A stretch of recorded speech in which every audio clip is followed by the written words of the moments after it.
Hello, my name's Karen O'Connor, and you're listening to Isn't That Interesting?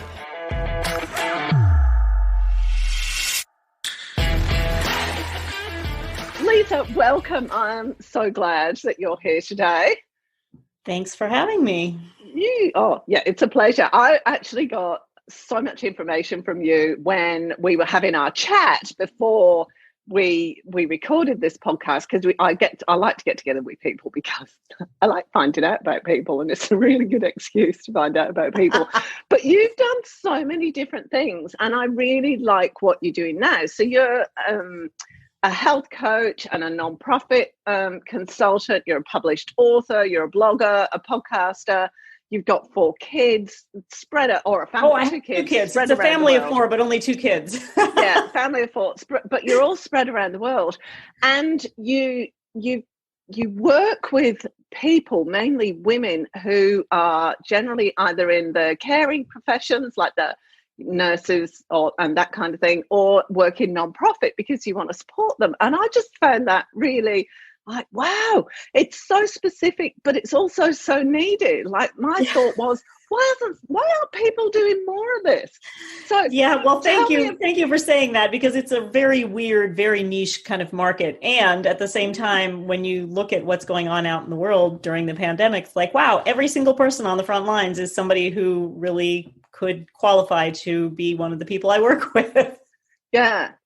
But it's like, I remember a friend of mine saying her daughter had died a few years before that. And she said the first thing she learned when she was getting counselling for it, because she was supported the whole way through with the Cancer Council over here. But they said, you've got to take care of yourself first. Otherwise, you're not going to be able to take care of your daughter. But it's something we forget. But it is actually something that should be part of the workplace culture, to take care of ourselves so that we can give our best to the people we're caring for. It ought to really be part of the domestic culture too. I think it should be stamped on our foreheads, so in reverse, so that when we go and look in the mirror in the morning, it's like, oh right, take care of me first. Yeah. So how did you so give me a bit of background about yourself, and then tell me how you ended up where you are now. Well, it's a long journey, long and confusing. I like to joke that I have one of those CVs that you look at and you say, wow, this woman is completely unemployable. What has she been doing with her life? Or you could look at it and say, oh, wow, she could do anything. Yeah. I, of course, tend to look at it the second way. But I started out as a foreign language teacher, of all things, and taught Mandarin Chinese and a little bit of Russian. And then when I met my husband, we decided, well, he was the academic, he was ahead of me in his career. And so he was going to stay in that area and I was going to do something else. And so I dropped out of academia and went back to waitressing, which is something I'd done to earn money before school, and really started to become quite the foodie, just really interested in food and really good food. And then realized maybe I don't want to be serving it. Maybe I want to be making it, but I definitely don't want to make it in a restaurant kitchen because yikes, those places are scary, especially for women. And so I became a caterer. I went to culinary school and became a caterer and a personal chef. And then when we had kids, realized, those 2 careers don't mesh very well, because your clients want you when your kids want you, like nights, weekends, and holidays. So dropped out of catering, started doing office work, mostly in educational and settings, and also in a church in Chicago where we were at the time. And then when we finally made our most recent move to Michigan, I started working for a nonprofit and have just sort of fell in love with that area of work. And it was in a wonderful nonprofit that was at the intersection of food systems, sustainable agriculture, and social justice, so healthy food access. And it really brought that social justice lens to my work that I think sort of put a bow on everything for me. And so I look back now, and when I work with clients, it's very funny how often all of those past lives come up. Like a lot of what I do with clients is teaching them. It's late my time, so It may be early for you, but it's late my time. And so, teaching them to shift their language so that they can sort of rewire their brains to be, to think more positively and to sort of reframe their reality for themselves. So doing things like teaching people, don't say should, say choose to. Don't say but, say and it really can change your perspective and your outlook on life and all these funny little language tricks that still come back. And I think, oh, there's the language teacher in me. It's still there from 20 years ago. And I also spend a lot of time, on my own business doing all the administrative things that I had to do as an administrator. And the other thing is that I really just feel like something about the nonprofit sector and especially social justice has always held a real attraction for me. And when I realized that my most successful and really the most fun clients tend to be in nonprofit or at least mission-driven sort of caregiving professions, I thought, well, that's it. When they tell you have to have a target market, when you market to everybody, you're not going to sell to anybody. So I thought, okay, well, I was working with women over 40 at one point, and then I thought, okay, we're going to narrow it down even more. And that's how I ended up with this really weird niche. I think it's brilliant, personally. I think it's so, like I said earlier, it's like such a duh, It really is. Well, the funny part is that when I was getting certified as a health coach, I kept bringing this question up and saying, yes, but how do we make health coaching affordable and accessible to everybody? Because the people who need it the most, educators, social workers, healthcare workers, hospice care workers, non-profiteers, volunteers, these are not the people who have lots of cash floating around that they can be like, oh yeah, I'm just going to hire a health coach and get healthy. These are not the people who think that way. So it's been an interesting challenge. It's a very cool target market, a very interesting niche. And there's a piece of it that's very difficult, which is how do you subsidize this work? How do you fund the work so that they can actually afford it? So that's what I'm working on now. I have a program that I was lucky enough to get a small business restart grant from our state government. And I used it to incentivize women to be in the program. So, they're not paying full price, but at least they got some money toward it. So it becomes a little more accessible. Wow. So when you say social justice, expand on that side of things for me. Well, I think that the pandemic has just made it really, really obvious where our weaknesses are. I mean, we kind of knew all along that the education sector wasn't working very well, and healthcare in America is kind of a mess, and labor has its issues. And I just feel like the pandemic made that so glaringly obvious. Like, you cannot ignore the fact that our education system is a mess, and trying to switch it over to virtual is like getting even messier. So the idea behind the social justice really is that there are so many people who cannot afford things like health coaching. It's just viewed as a really high-end offering when it really should be kind of a no-brainer. And because the work that I do is very much health care, it's like getting you to be healthy and staying that way, as opposed to disease care, which is very much the Western medical model in America, which is you get sick, you go to the doctor. But that same doctor does not have a lot to say about things you can do on a daily basis to stay healthy. Yeah, no, it's interesting, isn't it? Because it's that side of medicine has always made me go, since I became aware of that discrepancy, it's like, oh, okay, the doctors really, traditional Western medicine is really about fixing individual problems. It's disease not care. About holistic. Okay, let's prevent. How about we prevent this from happening in the first place?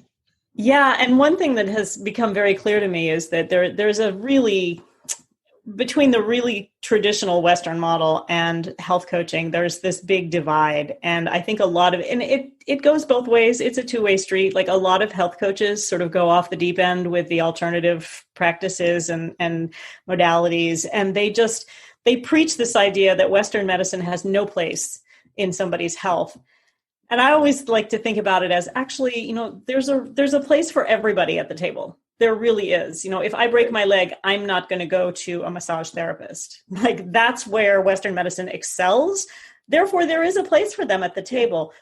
But I think the fact that so many people who are into alternative modalities are so dismissive of Western medicine has caused this rift. And so, there's suspicion on both sides. And I just like to think, wow, it's actually such a huge opportunity. And the beautiful thing is that there are more and more functional medicine practitioners and naturopaths who are realizing that, oh, yeah, we could work with health coaches. It's a collaboration. It's not a competition. Yeah, and it's like, wouldn't it be great if we didn't need health coaches, if we actually understood our bodies and food and what we need to function at peak performance, and Right. that was just part of our daily lives, because that really is the ultimate goal of what you're doing, isn't it?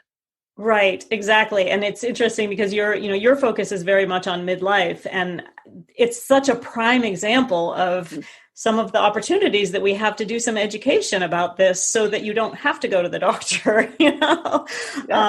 There's this sense that when you are going through puberty, that's normal. Nobody questions it. And it's going to take a few years. Part of it might really suck, but you'll be fine on the other end.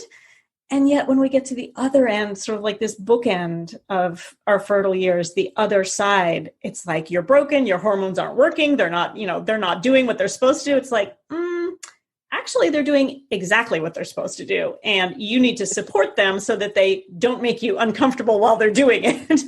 Yeah, that's completely right. Like, there is nothing wrong. And this is you've actually hit the nail on the head. That's one of the basic messages that I want to get across, because we do look on menopause as like it's an ending and our life is over, and it's like it's all downhill from here, and it's not. It's a very different. Western world perspective that once you hit 50, you're pretty much useless. We've sort of, in America especially, we've really moved away from multi-generational families. Grandparents are somebody you visit once a year, whereas I grew up in a very untraditional household. My mother was not from America, and my grandmother lived with us. And so growing up, I had this, extended family, and just, there's a very different sense of what our elders can bring to the conversation, can bring to the family dynamic that is missing in a lot of nuclear families in America, I think. And there's, culturally speaking, in the East, in Japan especially, this transition to menopause is viewed as, it's kind of sacred. It's really something that's honored and respected. And you now have all this wisdom. And I always like to say, it's time to own the crone. You really just stop thinking about the crone as that old ugly hag and think of her as the original meaning of that word, which is, this incredible wise woman, this sort of priestess figure who has all this wisdom and can share it with you and spare you all the difficulties that you're going through if you would just listen to her. Kind of like being a parent, right? Yeah, totally. And it's so tell me how you help women through that menopause period. What do you do? What do I do? Well, like I said, one of the very first things I try to do with them is to sort of a mindset shift. Like, can we look at this as, oh, my body is doing exactly what it's supposed to do. So what can I do to support it so I'm not having all these hideous symptoms? Because I love the work of Christiane Northrup. I'm sure you've read her. Yeah. She's the one who says, when you menopause is not a Xanax deficiency.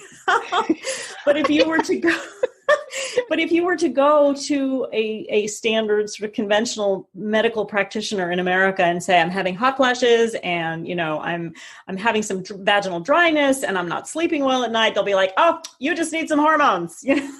We'll just bump you up on hormones and you'll be fine. Or, here's a Xanax if you're anxious. And really the way to look at it is exactly what Northrup says, which is, every month for your fertile years, your body has been like tapping you on the shoulder, like, hello, are you taking care of me? Hello. You know what? This week, I really don't feel like working out very hard. I'd like to just curl up with a hot water bottle, but what do? Like, we push through, we go to work, we do everything we're supposed to do. And our bodies are just in revolt. And, they're trying to get our attention all the time. And if we don't pay attention to them, perimenopause is like your body's Hail Mary. It's like, okay, you haven't been listening. Here's a 2x4 to the head. And you're going to pay attention to me. So really what I try to do is to get women to think about, like, what am I doing on a daily basis that can support my body in healing itself, in getting through this stage as graciously and gracefully as possible. And so, for example, a lot of women say, oh, I'm having the worst hot flashes. And I'm sure you've seen this. If you lurk on Facebook pages that are meant to support women in perimenopause, whoo, what a cesspool those can be. But, people will say, oh my God, I'm having hot flashes. What can I do? And the advice starts. I took this herb, this supplement, this, do this, do that. And actually nobody is saying, well, what's actually causing them? Because we just think, oh, it's hormones and they're shifting. Yes. And if you start paying attention, you can actually track your hot flashes and think about, like, what did I eat? How did I sleep? Was I exercising before this happened? Because I guarantee you, if you do that, you'll be like, oh, every time I eat something sugary, I have a hot flash. Every time I have a drink, I have a hot flash. And so then the beauty of that becomes, like, sometimes you still want that glass of wine, but at least you have some agency over it. Like, if you know that alcohol causes a hot flash in you, and it's different for everybody, but I'm just naming the really most common ones are alcohol, caffeine, sugar, and stress. So those 4, let's just work with those. So if you know that wine is going to give you a hot flash, then you can decide, like, well, is it worth it? Because sometimes it is. Sometimes you're like, yeah, I'll have that glass of wine and I'll suffer the consequences. But that's what it's all about, really, is sort of reclaiming that agency over your body and over your health and over your choices. Because very often we feel very disempowered about what's going on with me, and tell me what to do. I'll do anything if you could just make this go away, instead of really tuning into it. Yeah, it's kind of like we come from the space of there's something wrong and it needs fixing. And because that exactly what you said happened to me. I went to the doctor and I'm like, what is going on with me? And she said, oh, you're probably perimenopausal. Here's some antidepressants. Here are some sleeping tablets. You'll be fine in about 4 years. I'm like, well, that's helpful. Yeah. Because thank you, I think.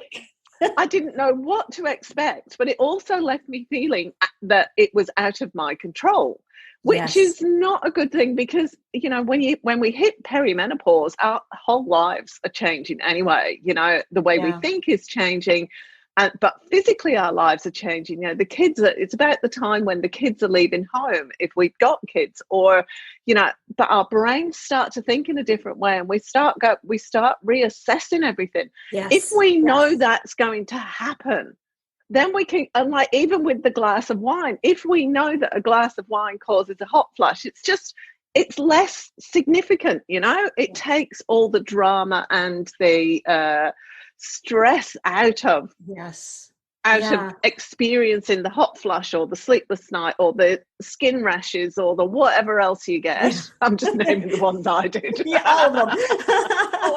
all of them. Well, the insomnia is another really big issue at this age. And what I often ask women who are suffering from insomnia is, how many times during the day preceding that did you say to yourself, I didn't have enough time. I wish I had time to. I need 2 more hours in the day. If I only had more time. And I like to say, you know what?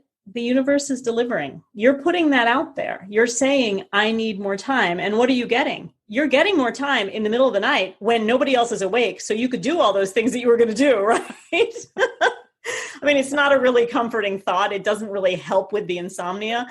However, it really makes them think about, like, how am I living my day in a way that's causing me not to sleep at night? Because, again, alcohol, our livers, they lose something like, I don't even want to give the statistic because I'll give it wrong, but it loses a certain percentage of effectiveness every year after 40. After age 40, well, guess what? That's when we start feeling like, hey, I used to be able to have half a bottle of wine, no problem with dinner. And now I have one glass and I can't sleep at night and my head hurts the next morning. Well, that's your liver talking, right?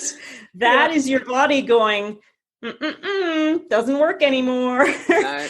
And I think part of it is that we have this image that we are going to be thrown on the trash pile once we're over 50 and have gray hair and look old. So we try to stay young as long as possible. And it really becomes this situation where you know very well that you're not supposed to compare yourself to other people. But when you tell me, I used to be able to run 5 miles without even breathing hard. I used to be able to lift this much weight. I used to be able to, work this many hours. That's exactly what you're doing, is you're comparing yourself to you 20 years ago, you 30 years ago. You're a different person now. It's time to sort of reframe and rethink, what does it mean to be active? It may not mean running marathons anymore. It may mean taking a walk around the block 3 times a day, and that's okay. Yeah, that acceptance, and it's something that comes from, I've had a couple of coaches, life business coaches, who've been 20 years younger than me with no children, or some of them have had children, and they're like, oh no, you can keep going. I'm like, you don't get it. You really don't understand.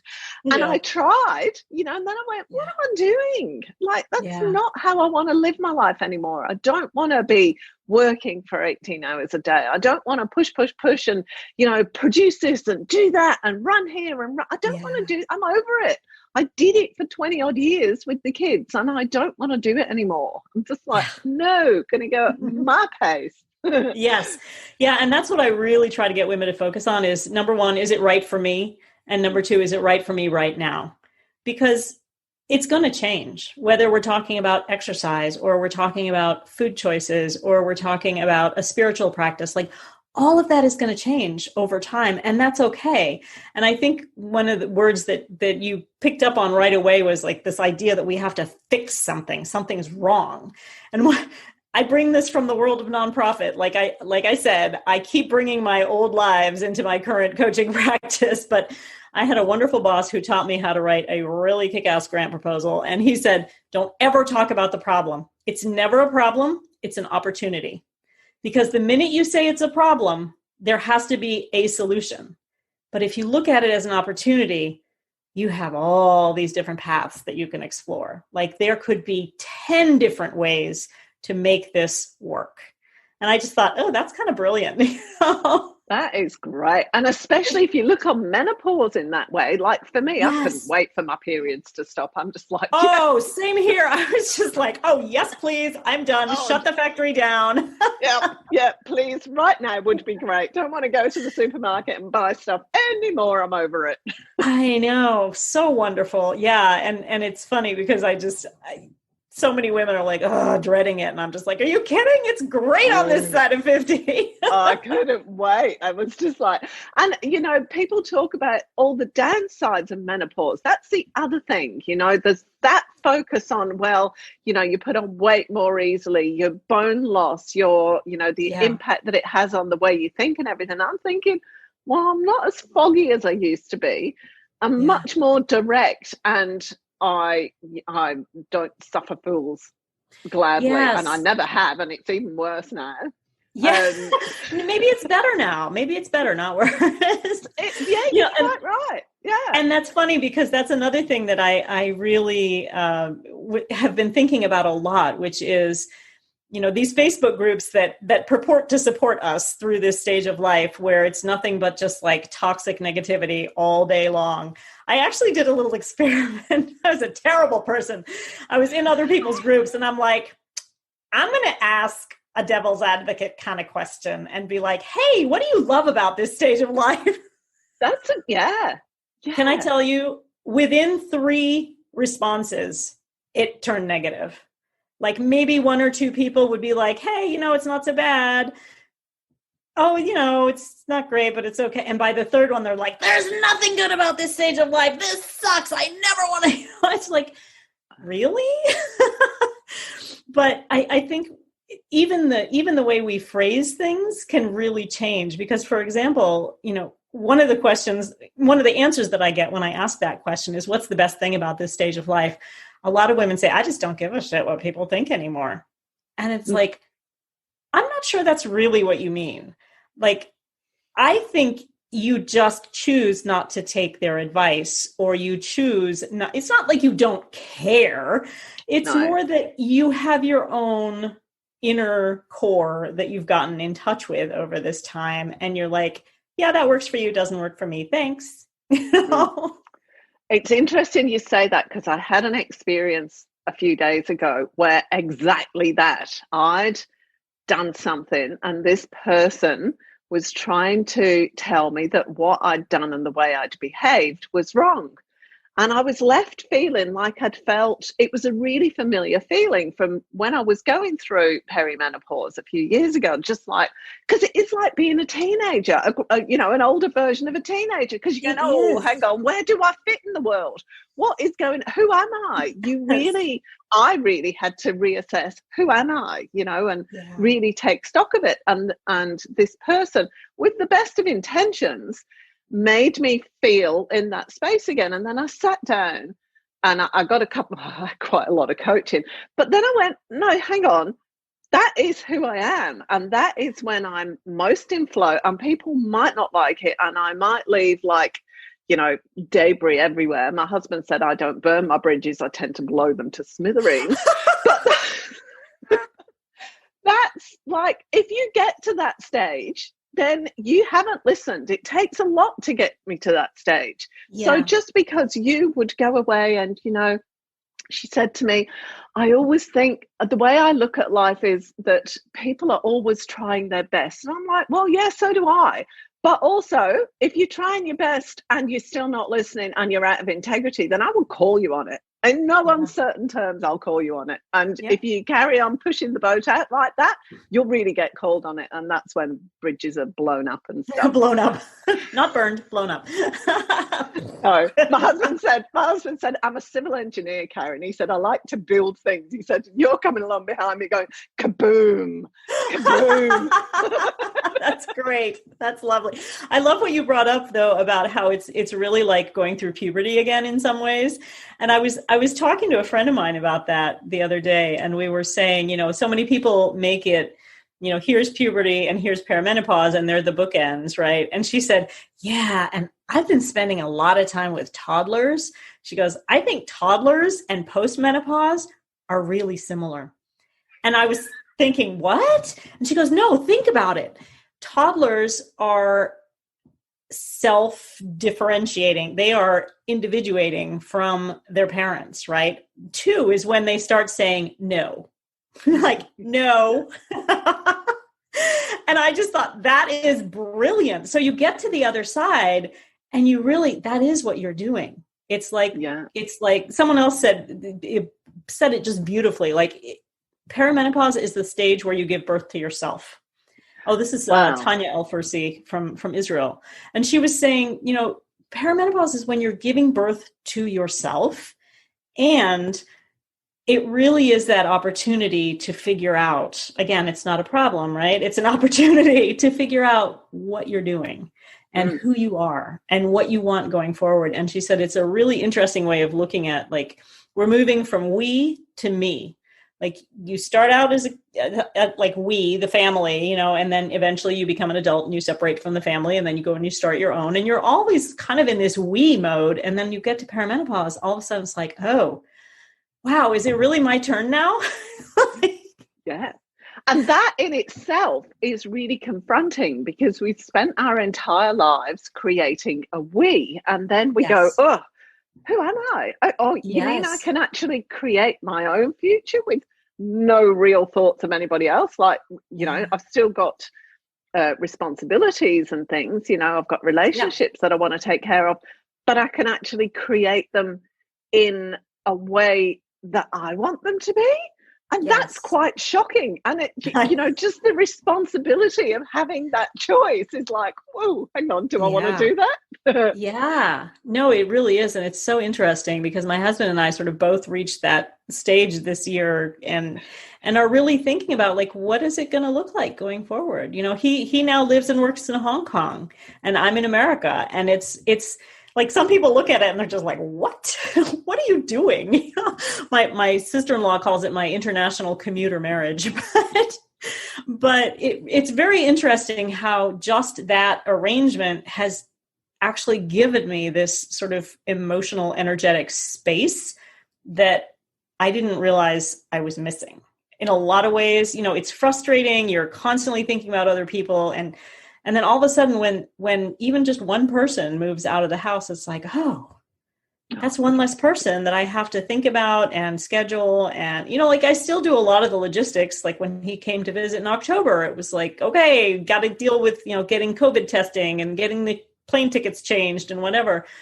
But at the same time, it was so funny too, because he came home and I walked out a couple of days after he got home. I walked out into the house in the morning from the bedroom and I'm like, when did these shoes multiply? There were 4 of us. It's the change of seasons. So everyone had at least 3 pairs of shoes in the hallway. And I was just like, wait, that's too many shoes. But just, you know, physical space is one thing, but also that energetic, emotional space that opens up at this age is just incredible. And it's like, wow, I could really do my own thing finally. It really is my turn. Yeah, it is.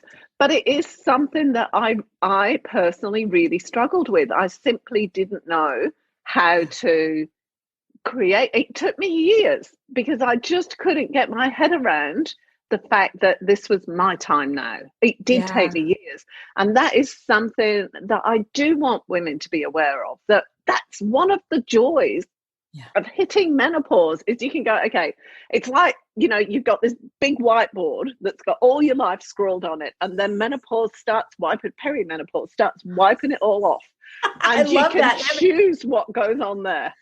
Yes, I love that whiteboard image. Because up until now, it's been not just your calendar, but your husband or partner's calendar and your kids' calendars. And as these people like become more or less independent, you can just say, oh, okay, yeah, this is how I'm going to spend my time. And it's so, so energizing. It's incredible. And just having that choice. Do I want to do this? Because again, that was an adjustment that took me years. Do I want to do this? Like, oh, you mean I don't have to do this? Wait, you mean I have a choice? Like, oh, no, I better do it. I just need to do it because I need the comfort of knowing that I've got to do something. Yes. On the same page, right there.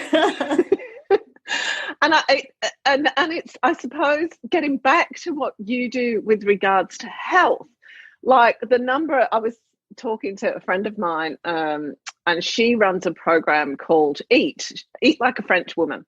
She's in France, and she talks about how, you know, important it is in France. One of the ways they help keep their weight down and help keep themselves healthy is they sit down for every meal and they set the table beautifully, and it's done as a little ceremony. And Asians tend to do the same thing. And I'm like, what? You don't stand at the kitchen bench and eat the kids' leftovers? What? You know, my favorite expression for that is eating al desco. That's what we do in America. You should share that with your friend. I'm sure she'd appreciate that. Eating al desco.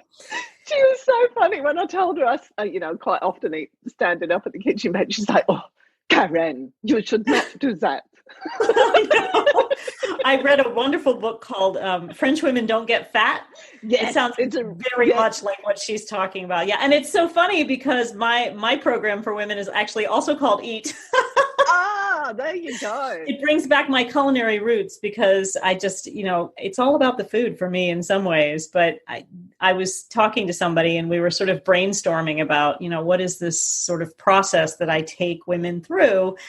And I said, well, you know, I really try to get them in touch with their inner voice. Like, let's go back to your inner wisdom, because we're very out of touch with that in general. Yeah. And as women, I think even more so.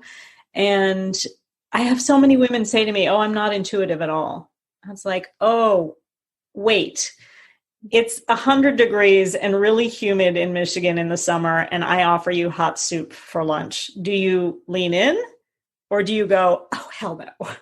That's your intuition. Like that right there is your intuition, and you're just not listening. You're just not paying attention, and it happens all the time. And I say, like, if you're one of these moms who lives at school, and God bless them, they do all the volunteering, they do everything that needs to be done. And, if you're one of these moms and someone comes up to you and says, great, thank you so much for all you're done. Can I ask you to chair the prom committee? Are you going, oh yeah, I'd love to do that. That's what I've been working towards. Or do you just go, that's not me. But how many times do we say yes when it's really a no, right? Especially as mothers. But that was the first stage. I said, so I try to get women back in touch with their inner wisdom and start listening to that. And the next thing is figuring out, if your inner wisdom is telling you this, what is the aligned choice? How do you get in alignment with that so that you can say no gracefully? And the final thing is, when you keep making these little choices day after day after day, they change their lives. It's just sort of layering up these micro habits. And so the guy I was talking to is just brilliant, a businessman. He's like, yeah, so it's like engage, and then you align, and then you transform. And I'm like, brilliant, EAT. That's the acronym right there. So, it's funny because it goes back to my coaching, my cooking world as well, but it's more about the coaching. That's sort of the process that this group, that I take the group through, which is, let's get in touch with your inner wisdom. Let's figure out where you want to go and figure out what are the little tiny daily choices that you need to make to get there. Don't think about, I want to lose 60 pounds. Think about, I want to lose 1 pound. What would it look like if it were easy, right? That's the alignment part. And then if you just keep doing that and stacking these little habits up, you're going to transform things. So there you go. Another EAT program for you. No, that's great. Because one of the big things that I think, particularly as mothers, we get out of the habit, or not we are unable to say no easily. We become real yes people. So even when it's completely not what we want to do, we'll go, oh, okay, yeah, I'll do that, and that takes us so far away. And I think maybe that's one of the reasons why this lady said she's got no intuition, because we forget how to say no, somebody says, will you do, or something comes up and we forget to go, okay, is that really what is the right thing for me to do? Is that going to be the right thing for me to do? And just learning how to do that for yourself again is like going back to what we were saying a few minutes ago, being a toddler. You know, where are the boundaries? Oh my goodness, how do I fit in here? Yeah. And I like to say, when you say yes, it needs to be like a really sacred, like full body yes. And when you say no, it's like, oh, hell no. Your body is just going, nope, nope, nope. And you say yes. I found this wonderful image on a stock photo website of the word yes, but it's made up of all these little tiny no's. And then there's a word no, like the letters N and O are made up of all these little tiny yeses. And I just thought, yep, that's it right there. That's it. Yeah, that's it. That's exactly, and that's how we live our lives, and a lot of it is to do with this desire to conform, because we have to be seen as being a good mother, or seen as being a good wife, or seen as being a good employee, whatever it is. I'm just trying to go through them and not thinking very clearly, but we do. And then when we start to take stock of where we are in life and go, well, it doesn't feel right, like the other day I was left feeling like I'm not a nice person. I'm like, oh, people think I'm not a nice person. Yes. And that's just it. That's really, I think that's sort of the major thing that happens to us when we go through perimenopause, is really realizing you really don't have to worry so much about what other people think. You really don't. And it's funny because it's something that, you try to teach your teenagers too, as they're growing up, they're so in their heads about what everybody is thinking about them. And I'm like, so if you're this in your head, don't you think so-and-so is also in their head? Like, do you think they're thinking about you? They're too busy thinking about themselves. But we lose track of that, even as adults. Yeah, we think that what's in our head is the truth. And yes, it's just an opinion. Yes. What are you layering on top of what the truth is? The best exercise I've ever heard about for that is, if you were to take a video camera and put it on mute and tape an interaction with somebody, what's really happening? Because everything else is just what you layered on top of it, right? It's just, you never get down to that core unless you really think about it, because the minute you think, oh, this is what they mean by this, you've already gone beyond what actually just happened. Yeah. So it's about time to wrap it up, Liza. Is there anything else? We could go on for hours. I know. This is the problem. I really have to keep my eye on the clock, because otherwise I'll chat for a couple of hours. I'm like, I know, same. But it's my bedtime, so. Oh, is it? Oh, thank you for staying up late. No, it's not that late yet, but pretty soon. So is there anything else on my website, on the webpage that goes, because I do a webpage that goes with every podcast, and I put links to your page and your programs. Is there something you've got on offer at the moment? That'll be on the webpage as well. Is there something you want to talk about? Well, the EAT program is happening. I have the first cohort going through it right now, and the second cohort starts in March of 2021. So it's for women who are feeling burned out in what I call mission-driven work. So it's not just nonprofits, but it's things like education, healthcare, nursing, elder care, things like that. So it's a group program, and starts in March. It runs for 12 weeks, 13 weeks really. And I would love to have people sign up if they're interested. And the best part is there are scholarships available. So That sounds cool. Thank you so much. I really appreciate it. I've had the best conversation. It's so cool. Let's do it again. Let's do it on my podcast. It's going to be lovely. Okay. Thank you so much, Karen. You are welcome. Thanks for that, Liza. If you enjoyed this episode, be sure to subscribe, and don't forget to rate and review this podcast and share it with your friends. Thanks so much for listening, and I hope you're leaving with some thought-provoking information that can make a difference in your life. See you next time.